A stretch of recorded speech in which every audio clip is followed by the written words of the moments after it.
amazing to me and to the community. So if I could ask the honorees to stand and wave as I say your name. Our Business Leader of the Year, Lisa Brescia, RWJ University Hospital, Hamilton. There.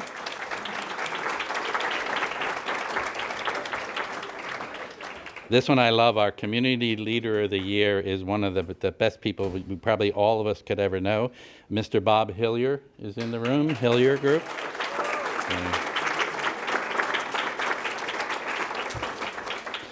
Innovator of the Year, Princeton Hydro, Jeff Gall and Samara McAuliffe are here. Jeff there, Jeff. I know no better innovator either. So, and our Entrepreneur of the Year, Antonio James K's Event Decorations and Rentals. And then this year, a special Lifetime Achievement Award, which just means everything to us in the chamber and in the community. This year's Lifetime Achievement Award, Carol Betsky, formerly of ACT Engineering, now retired, right? But will always be ACT Engineering to all of us. And so at the dinner, you're going to hear these stories that are going to make you proud and probably make you cry, and some may make your hair stand on end about these people and who they are and what they've done in the community and in their lives and for our lives. So be there, be square. All right, two special guests joining us from the New Jersey Board of Public Utilities. First one up, Christine Guhl-Sadovy is president of the New Jersey Board of Public Utilities. She served as commissioner and cabinet secretary to Governor Murphy in 2023, after which she was named president. Before joining the governor's office, she worked for the NJBPU, where she rose to chief of staff and advanced priority initiatives related to community solar, offshore wind, and led service line replacement. Christine serves the National Association of Regulatory Commissioners on its Energy Resource, Environment, Consumers, and Public Interest Committees. She's also a lifetime New Jersey resident and a graduate of Rutgers. Christine.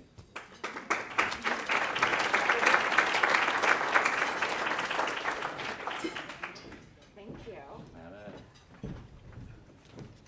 Thanks so much, Hal, for that very kind introduction, and thank you all at the Princeton Mercer Regional Chamber for inviting me to speak today. It's good to see so many of you in the room. I grew up in Mercer County, so I'm familiar with many of the dynamic group and community business leaders, entrepreneurs, and innovators gathered here today. And actually, I think Lionel is here. I worked at Schaeferman Lakin many, many years ago when I thought I wanted to be a lawyer. Hello. I'm good, thanks. And so I'm really thrilled to be here, and I grew up in Trenton, so I love Mercer County. I live in Lambertville. It's just over the border, but I do love Mercer County. I'm really just thrilled to be here. And I'm excited to see so many people and such a great turnout at this event. I'm sure you'll have a lot of very poignant questions for the state's utility regulator at a time when electricity costs are going up. To just say at the start, I cannot comment on anything about the election. So if that was one of your questions, you'll have to reserve that. So as the state's utility regulator, also tasked with advancing clean energy, the New Jersey Board of Public Utilities is an economic engine supporting hundreds of millions of dollars in economic development and investment each year. It's our responsibility at the BPU to hold our investor-owned utilities accountable and ensure they're making the investments needed within reason to keep the lights on and support continued economic growth in all regions of the state. The last thing that we want to hear is that someone cannot build a solar field, expand their facility, or get their new business energized. So our utilities are typically very good partners, but if issues do emerge, and they sometimes do, we are here to help you as businesses in Princeton-Mercer County region. That said, by working with our utilities to upgrade, maintain, and expand essential infrastructure that powers our state, we at the BPU play a key role in economic growth throughout New Jersey. Utility programs to strengthen and upgrade existing gas, electric, and water infrastructure create thousands of full-time jobs. These are local, primarily union jobs that cannot be outsourced. The types of jobs created include direct hires for roles such as utility mechanic apprentices, supervisors, and project managers, as well as positions with outside contractors and suppliers like some of the folks in this room. As an example, in this region, in a comprehensive and strategic effort to raise critical infrastructure out of the reach of worsening climate hazards like flooding and extreme weather, PSE&G's Energy Strong 2 program put an estimated 1,368 people to work annually for the 4 years of the program. Each electric and gas utility has programs like this that helps to put thousands of workers, many of which are in the trades, to work each day and improve the quality of life in our great state. We're putting New Jerseyans to work. For decades, New Jersey has also served as a national leader in the solar industry. And under Governor Murphy's leadership, we have continued to promote the growth of affordable solar energy development, including for low and moderate income residents across the state. And in fact, earlier this year, the BPU celebrated surpassing 5 gigawatts of solar installations in New Jersey, a milestone that demonstrates this administration's commitment to supporting the approximately 7,000 jobs in our state. To give you a little bit of context, 5 gigawatts is about the size of 5 large power plants, natural gas, nuclear, coal in other states. So 5 gigawatts of solar is very significant, especially for a state like New Jersey, where we don't have a tremendous amount of space to put solar. But we have worked that out, and we are focused primarily at the BPU on rooftop solar throughout the state of New Jersey. Solar is one of the fastest and cheapest sources of new generation to get online. Solar paired with battery storage is one of the immediate solutions to reducing the supply and demand imbalance that we are all experiencing. But again, these are local jobs supporting local families, local businesses that help local communities. And just a note on offshore wind. While there are considerable headwinds, I did not write that one, Henry, a robust and thriving offshore wind industry still represents the economic development opportunity of a generation. The associated economic development impacts will help support thousands of jobs up and down the supply chain, from direct construction and maintenance jobs to others such as accounting services, local food caterers, marketing firms, and community-based organizations, helping support stronger and more resilient neighborhoods. There are over 1,000 businesses registered in New Jersey's offshore wind supply chain registry. These are local and regional businesses that are open for business to help propel their families and the state forward. Offshore wind is more than getting a turbine in the water. It is about lowering costs, building a stronger state, and helping our country achieve American-made energy independence. And I personally hope that we are just experiencing a pause, and that we will see as a nation and that the federal administration will see that offshore wind is important to ensure that we have not just clean electricity, but enough electricity in this country as we move forward. So, in addition to offshore wind, the Board of Public Utilities also works with electric and gas utilities to implement a comprehensive portfolio of energy efficiency programs that target a wide spectrum of end users, from our largest energy-using businesses to singular apartments. Energy efficiency not only helps save ratepayers and businesses money, but it is also the largest clean energy workforce sector we have in New Jersey, and the fourth largest energy efficiency workforce in the country. And I know my colleague Henry Gajda is going to talk a little bit more about some examples, because I think energy efficiency is an area that a lot of folks in this room might be interested in now that we are seeing significant cost increases. Nearly 40,000 workers in the state of New Jersey work on energy efficiency projects. These are real jobs, community building jobs that cannot be outsourced. And to showcase our commitment to supporting these jobs and expanding opportunity, last year, the board approved $3.7 billion in energy efficiency investments for the next 3 years. That means that throughout the state, more businesses like ice cream shops, clothing retailers, and other homegrown New Jersey businesses will help to be able to make critical energy efficiency improvements and build on the over $600 million in savings secured collectively through our first energy efficiency program. And those savings will continue to accumulate year over year. Energy efficiency improvements lower energy bills in the short term and help stabilize bills in the long run, helping businesses like yours and helping to make running your business a bit easier and a bit less expensive. And I'll just give you a quick example here, and I know Henry is going to talk a little bit more about some of these projects. We recently toured a local carve-out ice cream shop in Mercer County, actually in Pennington, and we highlighted the impact of even a modest-size energy efficiency project initiated by PSE&G. The project supported nearly $1,700 a year in utility bill savings for this small business, and the annual electric savings are equivalent to the amount of electricity 5 houses use per month. These results are real, and I'm really proud of the work that we have done in New Jersey under the governor's leadership through the Board of Public Utilities to develop a robust portfolio of energy efficiency programs and help support cost savings for millions of New Jersey ratepayers. Now, I know there's probably going to be a lot of questions about electricity costs, and now we will have time to take those, I think, at the end. But just my last point that I want to leave you with.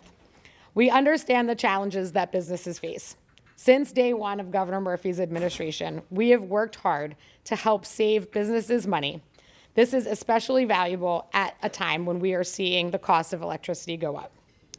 No, it's not because we are an energy importer state, which is something that many of you may be hearing these days. And no, it is not because we have prioritized clean energy investments. In fact, the latter point is actually quite the opposite. Clean energy growth in New Jersey has saved us money by putting downward pressure on the actual cost of electricity. So while we work to implement long-term strategies to reduce costs for all ratepayers, there are opportunities available now to help you and your business reduce costs. Whether you are a large energy user or a mom and pop small business, don't wait. Reach out to the Board of Public Utilities because these same opportunities are available to all of your competitors.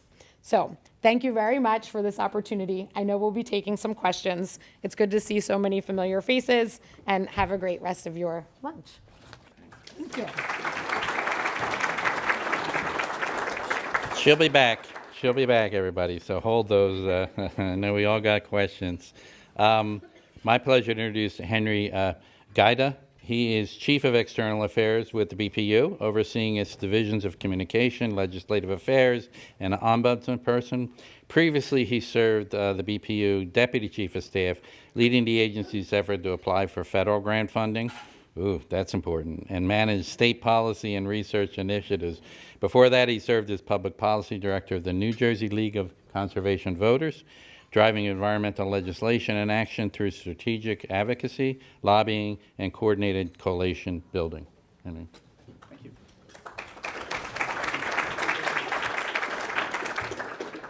How are we doing today? Good, good. Hey everyone, my name is Henry Gajda, and I'm the Chief of External Affairs at the New Jersey Board of Public Utilities. I'm honored to be here today to talk about opportunities made available by the New Jersey Board of Public Utilities to help you invest in your business and reduce costs. And I'm also honored to speak after President Christine Guhl-Sadovy. I will focus on 3 specific opportunities, and I'll close with some final thoughts. The first of these opportunities is the Large Energy Users Program. This is designed and tailored for businesses in the highest end of the energy usage spectrum. Our successful Large Energy User Program aims to foster large commercial and industrial non-hospital utility customers that have eligible facilities in New Jersey to self-invest in energy efficiency projects. The program incentivizes building owners or users to install customized energy conservation measures and to help offset these capital costs. To qualify as a large energy user, entities must have paid a minimum of $5 million in total annual energy costs. But more importantly, I'm giving you some examples or some of the criteria for how you qualify, but what we really care about is who's actually participating and who's using this program. Since 2022, I have some really good news here. The board has awarded over 20 projects with incentives totaling over $500,000, or we've awarded 20 projects with incentives over $500,000, totaling $24 million. Last year, Bristol-Myers Squibb, who I see as a sponsor here today, received an incentive of over $2 million for energy conservation measures at 3 of their New Jersey facilities in Summit, Princeton, and in New Brunswick. The project is anticipated to save over 5.7 million kilowatt hours of electricity and nearly 65,000 therms of natural gas. But what does that mean? So to put that in context, the average New Jersey home uses a little under 8,000 kilowatt hours in a year. This project saved 5.7 million kilowatt hours. Not to mention over $667,000 in energy cost savings and over $28,000 in operation and maintenance savings. The simple payback period without the incentives that we provided was 6.61 years. When factoring in the incentives, the payback period was reduced to 3.6 years. The incentive that we provided helped Bristol-Myers Squibb speed up its payback by nearly 3 years, and those are real savings. That's money in your pocket that you're able to reinvest in your business, and that's all funding that's available now to each of you in this room. That's great for your bottom line, that's great for business, and that's great for New Jersey's economy. We've worked with energy companies, data centers, healthcare companies, and universities like Princeton, who's also here today, to help reduce their energy expenses. You can be next, and if you want to invest in your business and reduce costs, don't miss this opportunity. As the president mentioned, if you're not using it, someone's going to, so let's make sure it's getting into your hands. The second program that I want to talk about is direct install, and this one's particularly exciting. In January 2025, New Jersey launched its latest energy efficiency program. All 7 public utility companies are now offering a single unified set of energy efficiency programs for existing buildings, making it easier for customers like you to access and benefit them. Our direct install program, which is once again offered by all the public utilities, is designed to make energy efficiency affordable for small and medium-sized businesses and also for local governments. The program offers a substantial incentive by covering up to 80% of eligible project costs. 80%. I go to a store. If I try and buy something online, I always search on Honey or some type of coupon website, and I'm really happy if I get 15 or 20%. In this case, we're talking about 80% of eligible expenses. The process it covers 80% of eligible project costs. This includes the expensive new high-efficiency equipment and the labor for professional installation, helping dramatically lower the financial barrier to making these improvements. The process, which is led by your electric or gas utility and supported by TRC, which is the New Jersey Board of Public Utilities Clean Energy Program Administrator, is designed to be seamless and efficient. However, the first and most important step is that you need to know, ultimately, what and where you can achieve savings. You need to know what the current profile of the facility that you're in and how potential interventions can help you save money. And your utility with a certified professional will help do that free report for you. So the first thing you need to do is schedule a free energy assessment, and then a report will be developed detailing all of the possible energy conservation measures that could be beneficial to your bottom line. And from there, you choose the interventions that you want, you schedule installation by professionals, and from there, you get to then reap some savings, ideally, and then reinvest in your business, in your workforce, and help run your business a little smoother. You can also take advantage of favorable financing and bill repayment plans for the remaining balance, things like 0% APR, which is really exciting, help just further reduce, I see some nods, which is really exciting, help further reduce the upfront expense that you would need to make these important interventions. You heard the president say this before, and I will reiterate it now. We are here to help, and we want you to be successful. Direct install really demonstrates our commitment to helping you and your business reduce energy usage and save on energy costs. But don't just take that from me. Don't take that from the Carvel ice cream shop that you heard the president mention. We also had the privilege of touring Jetty Inc., which is a fishing and surfing apparel company based down the shore. They're in Stafford Township. They're a local company that has a global reach, which is really exciting. This is a pun. Jetty is reeling in the savings with a significant energy efficiency upgrade at their store. This summer, we had the opportunity to tour their facility. The direct install program and project was done by New Jersey Natural Gas. And those improvements that they received were just upgraded HVAC units, some smart thermostats, and some other energy conservation measures. But the overall total project savings was $730,000. That's real money for a real New Jersey business to help them continue to grow and expand. The total annual electric savings was equivalent to powering 20 homes, and the total annual gas savings was equivalent to heating 10 homes in a year. But if you still don't believe me, I have more. You can visit the Stockton Inn, Montclair Public Library, the Head Start of Morris County, or the Pennsville Towers down in South Jersey. Those were all small businesses that we had the pleasure of touring this year, who have all participated in direct install with their relevant gas or electric utility. These are real businesses. They're not the only businesses. There's dozens and hundreds more just like them that were participating in these programs over the years. Lastly, this might not be applicable to everyone in this room, but I want to highlight the Energy Savings Improvement Program, or ESIP for short. New Jersey's ESIP is a form of energy performance contracting that allows government entities to make energy-related improvements to their facilities using the value of energy savings that result from those improvements. It provides all types of government agencies, from school boards to municipalities to state governments, with a flexible tool to save money and reduce their energy usage for minimal costs. This is applicable, though, because if you are an energy efficiency contractor in here or are somewhere up and down the supply chain, this is another avenue for you to help conduct your business. ESIP is based on financing today's improvements off of tomorrow's savings for little to no cost. For example, this is also being put to work, and there's a lot of really great stories, but a very recent one, which is right here in Mercer County. The West Windsor Plainsboro Board of Education secured over $3.5 million in annual energy savings through ESIP. That was over 22% of their annual district baseline energy spend, and they did that by installing a number of energy conservation measures. The opportunity for savings don't end there, for businesses big and small.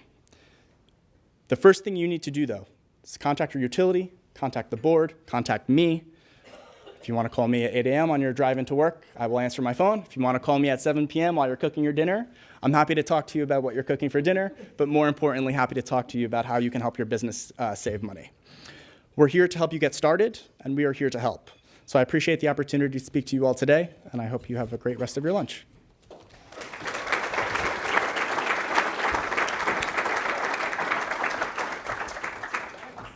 Yeah, I stay. Boy, that made me a little envious. So questions? Yes. There's a gentleman. Are there any data farms that are going to move into New Jersey? And if they are, how are they going to affect rates? So great question. So I think probably most people have read or heard somewhere that data centers are the primary driver for an increase in electricity costs. Data centers are, and especially large data centers, are a unique energy user. They are very high demand, 24 hours a day. It's difficult for them to come offline or curtail their electricity use. So New Jersey actually already has several small data centers, not the hyperscaler 500 megawatt kind of power plant comparable size data centers. And I think Henry or I mentioned, we have given energy efficiency dollars to support those data centers reducing their electricity use. They require a lot of cooling, and that is really what is driving up their electricity use. So there are data centers in the state already. There are data centers that are looking to expand, but the geographic nature of New Jersey makes really large data centers not likely. I mean, maybe one, but you need a lot of space for a large data center as well. But that actually doesn't matter when it comes to New Jersey's electricity costs, because New Jersey is in a regional transmission operator. It's called PJM. Last year, no one heard of PJM. Now, I think a lot more people. Who's heard of PJM? Pennsylvania, New Jersey, Maryland transmission operator. So many more people than when I asked that question a year ago. So we are in a regional transmission operator. We get electricity from other states, and they vice versa get electricity from states when we're generating more and they're generating less. And so if a data center builds in Ohio or Virginia, which is actually the data center capital of the world, that impacts the electricity prices for New Jersey, because we're all in this grid and it is run through a capacity market. So that's a very long way to answer your question, but there are data centers here. There will be expansions, I'm sure, and it doesn't matter if they're in New Jersey or Ohio, they will impact our prices. Got a question on my bill. Yeah. Not the first time that would have happened. A two-parter, two very different kind of questions. But the first one is, every time I drive by a Wawa, and I love them on every corner and everywhere, but you never see solar on their roofs, and I don't know why that is, why they made a decision not to. But also warehousing. I have a colleague who's in the warehouse development business, and they are not necessarily in support of that because of concerns about fire and things like that. So I'm looking at balancing, we're looking at, how do we balance the demands for solar and warehousing with the loss of farmland, for example, and to kind of make a two-in-one win there. My second question, which is very off, is the BPU doing anything to look into like next generation nuclear energy? So we can probably answer both of those. I'm going to go with nuclear first because Henry and I actually just came back 2 weeks ago from Ontario, where we visited the first North American small modular nuclear reactor site. And it was very, very exciting to go to see this site. Certainly over the last even 5 years, the public perception around nuclear has drastically changed. New Jersey gets 40% of our electricity from nuclear. The Board of Public Utilities, under the governor, under this governor, did what's called the ZEC, the zero emission credit, to keep the nuclear plants operating. But nuclear is very costly. The small modular reactor, 300 megawatts is the first SMR in Canada. It's costing $7 billion for 300 megawatts. So that's pretty costly. And so that is covered in Ontario entirely through utility rates. So utility customers in Ontario are paying for, it's actually going to be 1,200 megawatts. It's about 20 plus or minus $1 billion. So we are very interested, but also understanding that it's going to come at a significant cost. But if you get a chance to go to outside Toronto, you can just walk into their visitor center at the nuclear site. It's a little different the way they handle it than it is, but if you get up there, it's fascinating. Your Town Tube is today's #1 all-local promotion, social media, and networking in the central New Jersey region. The most attractive, fastest, and most affordable ways to reach a huge local audience.